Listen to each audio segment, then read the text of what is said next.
नमो बुद्धाय, नमो धम्माय, नमो संघाय।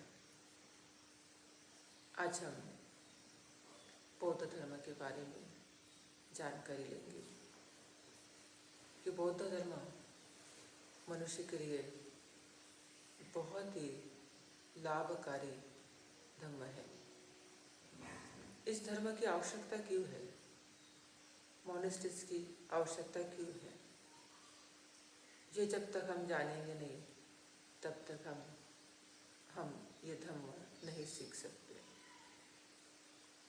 तो इसलिए अगर हम बुद्ध के काल की इतिहास कथा अगर हम जानते हैं तो उस समय आप सोचिए कि जेतवन बुद्ध विहार अनाथ पिंडक जी ने जो दान किया था तो वह इसलिए दान किया था ताकि मैं खुद धर्म सीख सकूं, श्रावस्ती के लोग धर्म सीख सके, आने वाले भिक्खु, जाने वाले भिक्खु यह भी धर्म में पारंगत हो, लोग भगवान बुद्ध को और संघ को भोजन दान कर सके, पुण्य बढ़ा सके।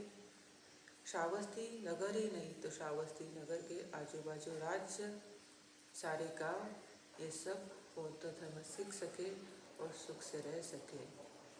तो इसलिए अनाथ पिंडक जी ने जो महान उपासक कहा जाता है, अभी भी उनका नाम हजारों साल बाद हम लेते हैं।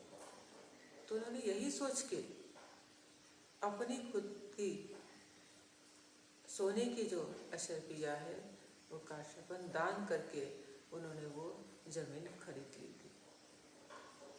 तो इस प्रकार उन्होंने 54,000 करोड़ में वह जमीन खरीदी और उसी जमीन को ठीक करवाने के बाद उन्होंने बहुत बड़ी मॉनेस्ट्री बनवाई, जिस मॉनेस्ट्री में 10,000 भिक्खु एट ए टाइम रह सकते थे।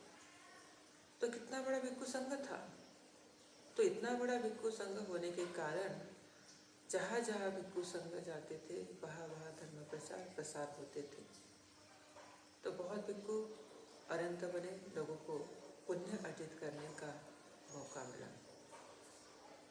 इसके बाद हम जानते हैं कि श्रावस्ती में भी पूर्वाराम विहार जो माता विशाखा इन्होंने दान किया था, उनका भी यही उद्देश्य था कि मैं खुद धर्म सीखूं, मेरा परिवार धर्म सीखे, श्रावस्ती के लोग धर्म सीखे, श्रावस्ती के आजू बाजू के शहर, राज्य, गांव धर्म सीखे और निर्वाण प्राप्त हो, सुख से रहे, शांति से रहे, संतुष्टि से रहे।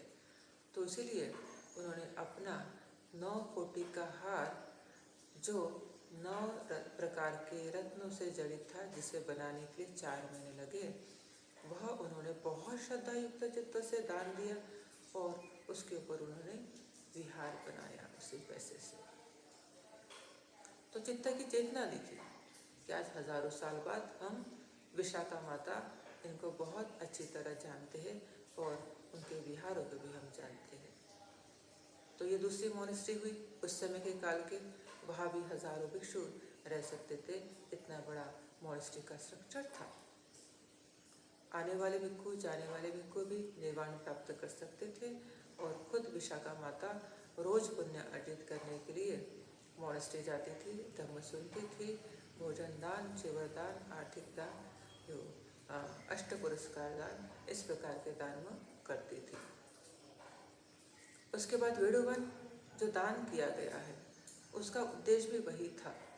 राजा बिंबिसार ने ये दान किया था तो उनका भी वही उद्देश्य था कि मैं जिस प्रकार धर्म जान चुका हूँ उसी प्रकार राजगुरु के लोग, नालंदा के लोग, आजू बाजू के गांव के लोग और राज्य के लोग धर्म सीखने आए और धर्म का पालन करें, खुद को सुखी, शांति, संतुष्ट बनाए। तो यही उद्देश्य था कि सुखी हो, क्योंकि हम रोज के जीवन में जो जीना जीते हैं उस जीवन में दुख ही दुख है। तो सिर्फ पैसा कमाने के लिए हम जीते हैं तो सुख और शांति पैसे से हम प्राप्त नहीं कर सकते। तो सुख और शांति हमें धम्म से ही प्राप्त होती है। उसके बाद गणिका आम्रपाली जी, उन्होंने भी अपना आम्रवन दान किया था। उनका भी वही उद्देश्य था कि मैं भी पुण्य अर्जित करूं और मेरे साथ साथ वैशाली के लोग, वैशाली के आजू बाजू के लोग भी पुण्य अर्जित करें, धर्म सीखें, मुक्त अवस्था प्राप्त करें और सुख और शांति से जीवन बिताएं। तो इन चारों का उद्देश्य तो वही था। और भी लोग थे जिन्होंने छोटी छोटी मोनेस्ट्रीज बना के दान की है, क्योंकि बुद्ध के काल की परंपरा थी तो बनाते थे और भिक्षु और भगवान बुद्ध को दान करते थे, ताकि वह धर्म बहुत अच्छी तरह सीख सके और लोग सुख से रह पाए। तो उस समय के काल में सिर्फ कोई एक ही संप्रदाय बौद्ध धर्म सीखने नहीं आता था, अलग अलग संप्रदाय बौद्ध धर्म सीखने आते थे और उन्होंने अपना संप्रदाय छोड़ दिया और फिर बुद्ध धर्म अपनाया, जिसमें सुख और शांति थी। क्योंकि अलग संप्रदाय तो उन्हें कर्मकांड सिखा रहा था, अंधश्रद्धा सिखा रहे थे कि जिससे वह धर्म से विचलित हो जाते थे। तो इसलिए अनेक लोगों ने वो भगवान बुद्ध का धर्म जाना, सीखा और खुद को मुक्ति के अवस्था पर पहुंचा दिया। तो बताने का तात्पर्य मेरा यही है कि जिस प्रकार उस समय में जम्बूद्वीप जो कहलाता था बहुत बड़ा भारत, जो भारत आज नेपाल तक है, बांग्लादेश है, पाकिस्तान है, अफगानिस्तान है, ये सारे देश भी जम्बूद्वीप में शामिल थे। तो इतना बड़ा भारत जो जम्बूद्वीप तो पूरा बौद्ध में था और सुख शांति से रहते थे, कोई लड़ाई नहीं, कोई झगड़ा नहीं। लेकिन आप अभी जानिए कि 2500 साल बाद लोगों ने वो शील का जीवन जीना बंद कर दिया है। लोग ध्यान साधना नहीं करते हैं, लोग उपोषण पालन नहीं करते हैं, विहारों में नहीं जाते हैं, धर्म नहीं सुनते हैं और दान धर्म नहीं करते हैं। तो इसलिए लोगों की हालत क्या हो गई है? टेंशन बढ़ रहा है, पैसा बढ़ रहा है, चिंताएं बढ़ रही है, नैतिकता खत्म हो गई है, व्यभिचार बढ़ गए हैं, चोरी बढ़ गई है, खून बढ़ गया है और शराबी लोग बढ़ गए हैं। एक ऐसा भी घर आपको नहीं दिखाई देगा कि जहाँ आप सुख से रह पाए या कोई सुखी है, ऐसा घर भी आपको नहीं दिखाई देगा। बहुत अमीर लोग भी हैं, पैसा भी है, लेकिन सुख शांति नहीं है। गरीब है, पैसा नहीं है, फिर भी सुख शांति नहीं है। मिडिल क्लास के हैं, वहाँ भी सुख शांति नहीं है। नौकरी वाले भी सुखी नहीं है, बेरोजगार भी सुखी नहीं है।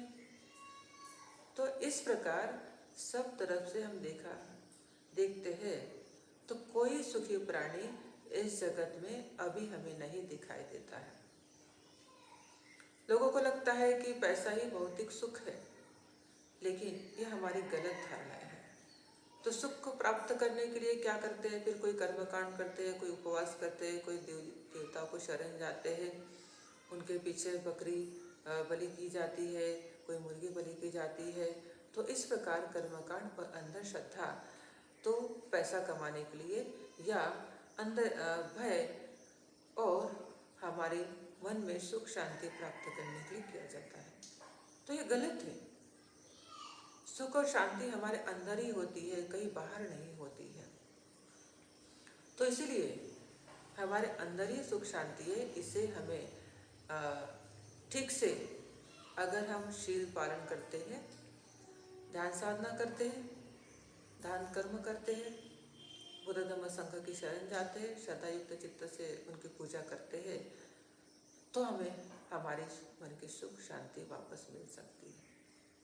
तो यही हम विहारों में पढ़ाते हैं। विहारों में धर्म के संस्कार दिए जाते हैं, शील पालन कैसे करना है, सुख शांति से कैसे जीना है, तो यही हम पढ़ाते हैं। यहाँ तो फ्री ट्रेनिंग दिया जाता है। बाकी लोग तो सुख शांति के लिए तो पैसे के कैंप्स भरवाते हैं, लेकिन भगवान बुद्ध का धर्म ये फ्री है, सभी मनुष्य जाति के लिए फ्री है। यहाँ कोई धर्म नहीं, कोई जाति नहीं, कोई भेद नहीं, कोई भी आए और सीख सके। ऐसा ही हमने प्रोजेक्ट एक केरियम्बलगा कर्नाटक राज्य में एक छोटा सा गांव है, वहाँ बनाने का सोचा है। 3 साल पहले ही हमने ये जगह खरीद ली थी। अभी उसके ऊपर कंस्ट्रक्शन करने का हमारा विचार शुरू है। कोविड की वजह से हम ये कंस्ट्रक्शन नहीं कर पाए, लेकिन ज़्यादातर लोग यहाँ आके धर्म सीख सके, फ्री में धर्म सीख सके।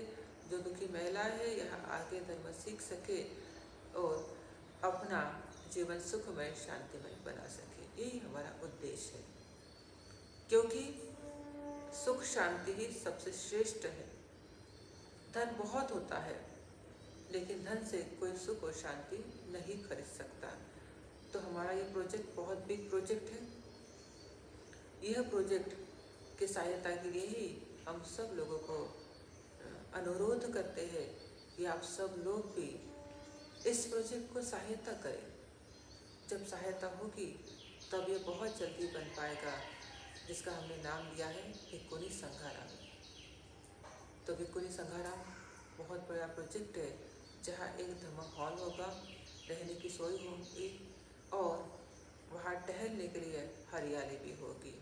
तो इस प्रकार जहाँ सुख शांति से आप रह सके, आपके मन को सुख और शांति दे पाए, ऐसा ही स्थल होगा। तो इस प्रकार अगर हमें हमारे मन को टर्न करना है, हमारे परिवार को हमें शांति देनी है, तो आप भी इस प्रोजेक्ट को हमें सहायता करें, ताकि जल्दी प्रोजेक्ट बने और हम इसमें शिविर ले पाए, जिस शिविर से हम लोगों को धम्म सिखा सके और शांति सिखा सके। तो ठीक है, मैं यही रुकती हूँ। आप सबका कल्याण हो, सबका मंगल हो, सभी को आयु आरोग्य सुख प्राप्त।